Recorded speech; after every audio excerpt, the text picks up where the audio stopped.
தந்தை மகன் தூய ஆவியின் பெயராலே ஆமென். இயேசுவுக்குள் அன்பான சகோதர சகோதரிகளே, ஆண்டவராகிய இயேசு கிறிஸ்துவினுடைய திருப்பெயரால் இன்றைய தினத்திலே நாம் தியானிக்கக்கூடிய ஒரு மைய பொருளாக தமத்திருத்துவத்தின் இறைவனை குறித்து நாம் பார்க்க போகிறோம். அன்புக்குரியவர்களே, தந்தை மகன் தூய ஆவியானவர் ஒரே கடவுளாய் இருந்தாலும் ஆழ்தன்மையிலே மூவராய் இருக்கிறார்கள் என்பதை திருச்சபையினுடைய மறைக்கல்வி ஏடும் சின்ன குறிப்பிடமும் நமக்கு கற்றுத்தருகிறது, போதிக்கிறது. ஒரு உதாரணத்திற்கு நாம் பார்க்கின்ற பொழுது, ஒரு புத்தகத்தை நாம் எடுத்துக்கொண்டாலும் கூட அதிலே நீளம், உயரம், பருமன் இவை அனைத்தையும் அடங்கி இருக்கிறது தான் ஒரு புத்தகம். இதிலே ஒவ்வொரு தாள் மட்டும் இருந்தது என்றால் அது புத்தகமாய் மாற முடியாது. சூரியனை நீங்கள் எடுத்துக்கொண்டாலும் கூட அதிலே அசைவு, ஒளி, வெப்பம் இது மூன்றும் அடங்கியதுதான் அந்த சூரியன் என்று நாம் சொல்லுகிறோம். இதில் ஒன்று இல்லாமல் ஒன்று இருந்தது என்று சொன்னாலும் கூட அது சூரியனாய் இருக்க முடியாது. அதுபோலத்தான் பிரியமானவர்களே, திருத்துவம் என்பது, தமத்திருத்துவம் என்பது ஒரு மிகப்பெரிய ஒரு மறைபொருள். இந்த மறைபொருளை ஆண்டவராகிய இறைவனில் மறைந்திருக்கக்கூடிய அந்த மறைபொருளை இறைவன் வெளிப்படுத்தினால் அன்றி நம்மளுடைய மனித அறிவினால் இதை அறிந்து கொள்ள முடியாது. பரிசுத்த திருமறை நூலிலே ரோமருக்கு எழுதின நிருபம் 1வது அதிகாரம் வரை வார்த்தைகள் 20 உள்ள திருவசனத்திலே தூய பவுலடிகளார் கூறுவார், கண்ணுக்கு புலப்படாத அவருடைய பண்புகள், அதாவது என்றும் நிலைக்கும் அவரது வல்லமையும் கடவுள் தன்மையும் உலக படைப்பு முதல் அவருடைய செயல்களின் மனக்கண்களுக்கு தெளிவாய் தெரிகின்றன என்று. ஏனெனில் இறைவனில் மறைந்து இருக்கக்கூடிய இந்த மறைபொருளை இறைவன் வெளிப்படுத்தினால் ஒன்றை இந்த மனித அறிவினால் புரிந்து கொள்ள முடியாது.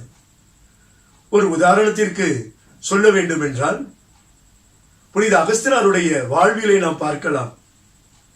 இப்போ ஆயரான புனித அகஸ்தினார் வாழ்விலை பார்க்கின்ற பொழுது இந்த திருத்துவத்தை குறித்த ஒரு மிகப்பெரிய சந்தேகம் அவருடைய உள்ளத்திலே எழும்புகிறது. இதை நினைத்து அவர் கடற்கரை வழியாக யோசித்துக் கொண்டே வருகிற பொழுது ஒரு சிறுவனானவன் கடல் அருகிலே இருந்து கொண்டு அந்த கடலிலே இருந்து ஒரு சிறு சிப்பியை எடுத்துக்கொண்டு அந்த கடல் தண்ணீரை எல்லாம் எடுத்து அருகிலேயே ஒரு குழியை வெட்டி அந்த தண்ணீரை ஊற்றிக்கொண்டே இருந்தார். இதை புனித அகஸ்தினார் பார்க்கிறார். இப்படியாக அவன் ஓடுவதும் தண்ணீரை முண்டு அதிலே ஊற்றுவதும் இப்படியாக அவன் இருக்கிறான்.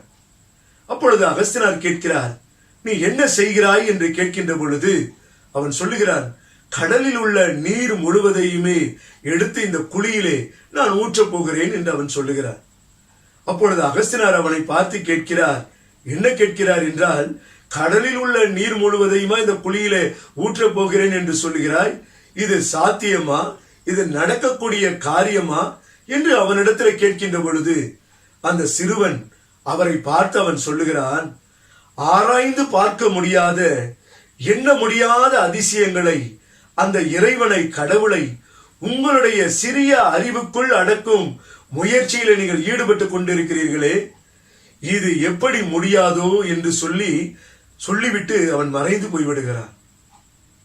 அப்பொழுது புனித அகஸ்தினார் யோசிக்கிறார், தமத்திருத்துவத்தினுடைய இறைவனுடைய அந்த வலிமையை, அந்த வல்லமையை, அந்த வெளிப்பாட்டை இறைவன் அருளினால் ஒழிய அந்த மனித அறிவினால் கண்டு உணர முடியாது என்று. என் அன்புக்குரிய சகோதர சகோதரிகளே, கத்தோலிக்க திருச்சபையினுடைய மறைக்கல்வி ஏடு எடுத்து நாம் வாசித்து பார்க்கின்ற பொழுது இதை பற்றி திரு அவை நமக்கு என்ன போதிக்கிறது என்றால், 254 தூய திருத்துவத்தினுடைய 3 ஆட்களும் உண்மையில் தனித்தனியாக வேறு ஆட்களாக இருக்கிறார்கள் என்று சொல்லுகிறது. அதே போல நாம் பார்க்கின்ற பொழுது 253 கடவுள் தன்மை கொண்டுள்ளதால் இவர்கள் ஒரே கடவுளாய் இருக்கிறார்கள் என்றும், தந்தையானவர் மற்ற இருவருக்கும் அடிப்படையாக உள்ளார் என்றும் சொல்லப்பட்டிருக்கிறது.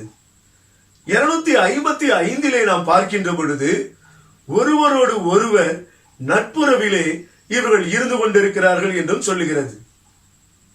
சொல்லிவிட்டு இவற்றினுடைய விளக்கங்களை அது கொடுக்கின்ற பொழுது, தந்தையை மகன் ஈண்டெடுக்கிறார்.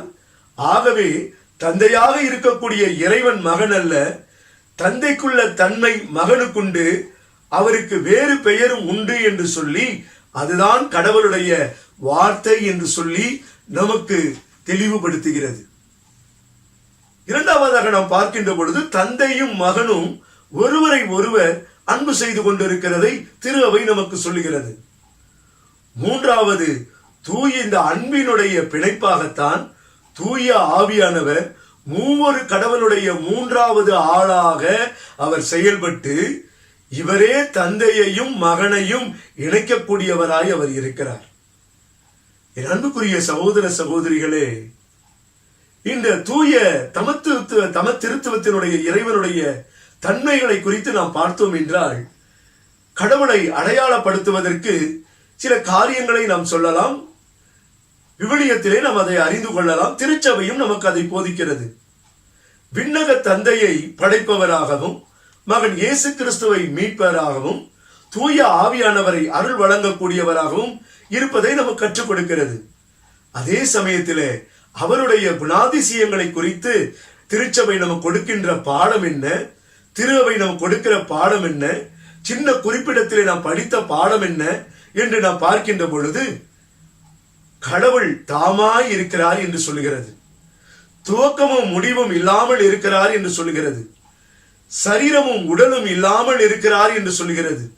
எல்லா நன்மைகளும் நிறைந்தவராய் இருக்கிறார் என்று சொல்லுகிறது.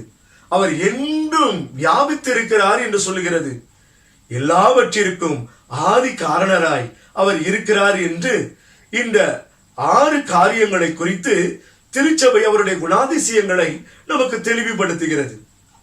தூய பவுல் அடிகளார் ஆண்டவராகிய இறைவனை குறித்து சொல்லுகிற பொழுது 1 தீமோத்தேயு 6வது அதிகாரம் 16 உள்ள திருவசனத்திலே அவர் சொல்லுவார், அவர் ஒருவரே சாவை அறியாதவர், அவர் ஒருவரே சாவை அறியாதவர், அணுக முடியாத ஒளியில் வாழ்பவர், அவரை கண்டவர் எவரும் இல்லை, காணவும் முடியாது, அவருக்கே என்றென்றும் மாண்பும் ஆற்றலும் உரித்தாகுக. அவர் ஒருவரே சாவை அறியாதவர், அணுக முடியாத ஒளியிலே வாழ்பவர், அவரை கண்டவர் எவருமே இல்லை என்று. என் அன்புக்குரிய சகோதரனே சகோதரியே, இந்த மூவொரு இறைவனுடைய இந்த திருவுளத்தை 2வது நூற்றாண்டிலே இருந்து பொருள்பட அதை கொண்டாட ஆரம்பித்தார்கள். நாம் திருச்சபையினுடைய வரலாறுகளை குறித்தெல்லாம் நாம் பார்க்கின்ற பொழுது, அந்தோக்கியா ஆயர் தியோபிலஸ் என்னக்கூடியவர் கிபி 180வது ஆண்டிலே இந்த தமத்திருத்துவத்தினுடைய இறைவனை குறித்து அவர் சொல்லுகின்ற பொழுது திரியாஸ் என்னக்கூடிய சொல்லை அவர் பயன்படுத்துகிறார். இதற்கு என்ன அர்த்தம் என்றால், மூவர் அடங்கிய குழு என்று அர்த்தம். 3வது நூற்றாண்டிலே பார்க்கின்ற பொழுது மாத்தியாஸ் தெர்த்துல்லியன் என்னக்கூடியவர் மூவொரு கடவுளை சொல்லுகின்ற பொழுது அவர் தமத்திருத்துவம் என்ற சொல்லை, ட்ரினிட்டி என்ற சொல்லை அவர் பயன்படுத்துகிறார். இன்றைய நாள் வரைக்கும் நாம் ட்ரினிட்டி, தமத்திருத்துவம் என்கிற சொல்லை தான் இன்றைக்கு நாம் பயன்படுத்தி கொண்டிருக்கிறோம். இப்படி திருச்சபையிலே வரலாறுகள் வந்து கொண்டிருக்கின்ற பொழுதுதான் ஆரியோஸ், லெர்ஜியோஸ் இவர்கள் எல்லாம் திருச்சபையிலே பலவிதமான குழப்பங்களை, பலவிதமான எதிர்மறைகளை கொண்டு வர ஆரம்பிக்கிறார்கள். அவர்கள் மூவர் இறைவனுக்கு எதிராக பல தவறான தப்பறைகளை அவர்கள் சொல்ல ஆரம்பிக்கிறார்கள். திருச்சபை மிகப்பெரிய சவால்களை, பிரச்சனைகளை இவைகளை எல்லாம் சந்தித்துக் கொண்டிருக்கிறது. அவர்கள் சொன்ன காரியம் என்னவென்றால், கிறிஸ்து படைக்கப்பட்ட மனிதர் என்றும் மூவொரு கடவுள் இல்லை என்றும் கொள்கையை அவர்கள் பரப்பினார்கள். இதனால் திருச்சபையிலே பலர் விசுவாசிக்கப்பட்டவர்கள், வழிநடத்தப்பட்டக்கூடிய பணியாளர்கள் கூட தவறக்கூடிய ஒரு சூழ்நிலை வந்துவிட்டது. இந்த சூழ்நிலையில தான் திருச்சபையினுடைய மறை வல்லுநராய் இருக்கக்கூடிய புனித அத்தானியாசியர் தவறான இந்த போதனைகளை கடிந்து கொண்டார்.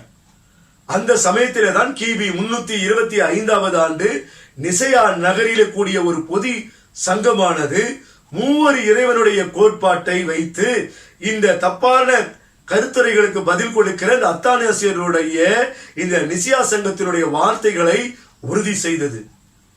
இந்த நம்பிக்கையுடைய அறிக்கையை தான் ஒவ்வொரு ஞாயிற்றுக்கிழமையிலையும் திருவிழா பெருவிழா நாட்களிலும் நாம் பாடுகின்ற பொழுது நம்பிக்கை பாடலாக இந்த பாடலை நாம் பாடுகிறோம். இந்த நிசியா சங்கத்தினுடைய விசுவாச அறிக்கையை. அப்படி என்றால் அப்போஸ்தலர்கள் கொடுத்த விசுவாச அறிக்கையும் இருக்கிறது. அதிலே நாம் எதை சொல்லிக் கொண்டிருக்கிறோம் என்றால், திருஜெபமாலையிலே, சிலுவை பாதைகளிலே, திருமுழுக்கு நேரத்திலே, வழிபாடுகளிலே இந்த விசுவாச அறிக்கையை தான் நாம் சொல்லிக் கொண்டிருக்கிறோம். என் அன்புக்குரிய சகோதர சகோதரிகளே, திருச்சபையிலே இப்படி வழி வழியாக தமத்திருத்துவத்தினுடைய இறைவனுடைய கோட்பாடுகள் உறுதிப்படுத்தி வழி வழியாய் வந்து கொண்டிருக்கின்ற பொழுது, புனித தாமஸ் பெக்கெட் என்னக்கூடியவர் கிபி 1111 ஆண்டிலே இருந்து 1170 வரைக்கும் வாழ்ந்த இவர் புனிதர். இவர் திருச்சபையினிடத்திலே ஒரு அனுமதியை கேட்கிறார். அவர் என்ன அனுமதி கேட்கிறார் என்றால், கடந்த வாரம் தூய ஆவியானவருடைய பெருவிழாவை கொண்டாடினோம்.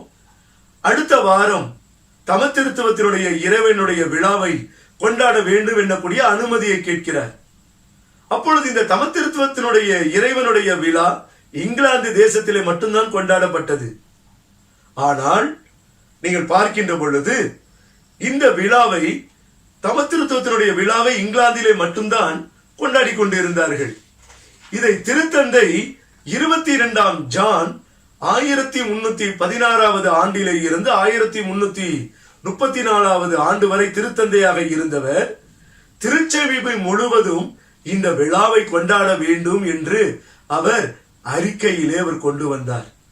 பெந்தகோஸ்தே பெருவிழாவினுடைய அடுத்த வாரம், பரிசுத்த ஆவியானவருடைய திருவிழாவினுடைய அடுத்த வாரம் கொண்டாட வேண்டும் என்கிற திரு அவைக்கு ஒரு கடிதத்தை எழுதி உலகம் முழுவதும் இந்த நாட்களை நாம் தமத்திருத்துவத்தினுடைய விழாவாக கொண்டாடி கொண்டிருக்கிறோம். புனித எப்பிரேயம் இந்த மூவரு இறைவனை குறித்து ஒரு அருமையானது ஒரு பாடலையும் அவர் எழுதினார்.